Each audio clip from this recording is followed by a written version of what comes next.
څنګه کولی سو له مایوسۍ لرې او مثبت اندې اوسو. ځینې کسان تل د کمۍ او مایوسۍ احساس کوي. د ژوند شېبې ورته زهرجنې ښکاري او داسې فکر کوي لکه د ژوند کولو شېبې چې د مړي یا دروند پړي په څیر پر اوږو بار وي. نو که غواړئ مثبت اندې واوسیږئ نو دغه ټکو ته پام وکړئ.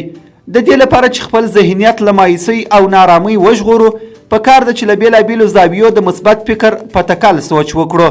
مبارزه د مثبت فکر کولو په وړاندې لومړی پړاو دی، ځکه پوهانو مبارزې ته د ژوند دوهم نوم هم ورکړی.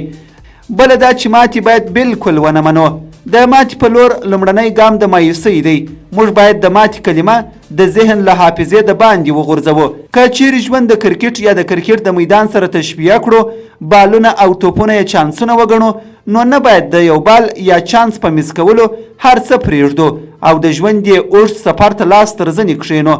باید د ژوند له هرې ماتې څخه د راتلونکي لپاره درس زده کړو او خپلو هڅو او کوښښونو ته دوام ورکړو تر څو په ژوند کې هغه څه ترلاسه کړو چې په اړه فکر کوو او غواړو یې.